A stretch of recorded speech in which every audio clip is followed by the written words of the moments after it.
its minimum wage for its fast food workers. Let's take a look at this in more detail. So, this pay increase established by Assembly Bill 1228 applies to California fast food workers who are employed by any chain with more than 60 locations nationwide. So this definitely includes huge chains that are international like McDonald's. Now, this state has more than 540,000 fast food workers. According to the latest news, what is the change? The previous minimum wage in the state of California, regardless of any industry, was $16 an hour. Many cashiers, line cooks, prep cooks, your counter attendants, or baristas, they will see a big pay increase as much as 25% overnight, from $16 to $20. Now, this seems to be really good news on paper. Seems to be the government of California. It's finally doing something good for your average resident of California, but is that really the case? Now, let's take a deeper dive into this situation.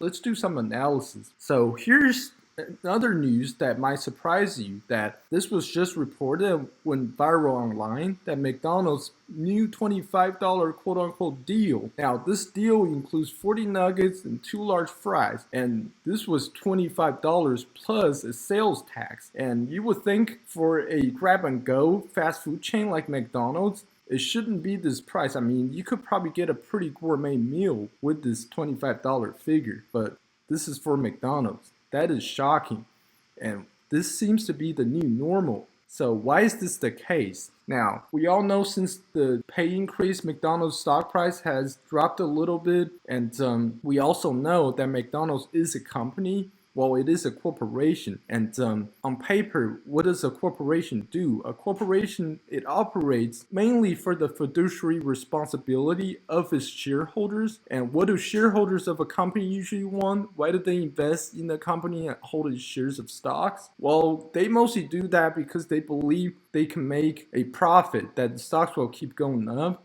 and that the company will keep growing. So McDonald's, it will find its way to keep growing. How is it going to do that? Well, it's going to do that only two ways. It's going to do that by increasing its prices, and it's going to do that by cutting its workers. We all know with this new increase of minimum wage for its over 500,000 fast food workers in California, McDonald's isn't just going to eat this loss. They're going to transfer that loss to your average Joe consumer, and this hurts everyone, including those fast food workers. But I believe Governor Newsom, he probably already knew that. I mean, this is simple economics. He understands how that works. This is most likely just a political move, because we know the number is big. I mean, 500,000 people, that's a lot of people, potential voters, who could keep him in office. Because let's face it, besides that, he's not really done a great job. So this is just a political stunt. But in actuality, this deal, I mean, it hurts everyone.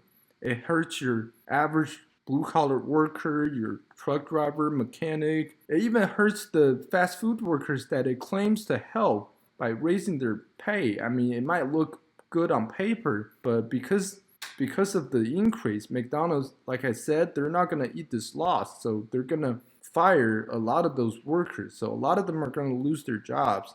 And on the other hand, they're also going to increase the prices of their meals, because McDonald's is a fairly inelastic demand. What that means in economics is that, a lot of people rely on it for food to feed their kids.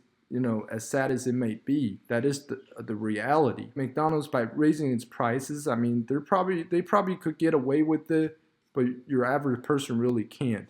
The prices we have seen in California are really absurd. I mean, gas in California is over $5 a gallon, has been for a while, and properties are sky high. You can't afford rent. You can't afford to buy a house in the state of California. So really, this is really the least we need, is more inflation and more expensive things, especially basic things like food or something that should be cheap like McDonald's. So really, at the end of the day, we could see that this deal hurts really everyone, including those minimum wage workers that Governor Newsom claims to help. And we could really see that, this just is not going to end well for the state of California, because this is just going to increase inflation. It's not going to increase productivity. It's only good for maybe Governor Newsom because he wants those votes to stay in office. So give me a share, like, and subscribe, and leave a comment on what you think about this, whether he should have done that, whether it's a good thing, and whether it hurts everyone overall. Share your opinion. That's it for now.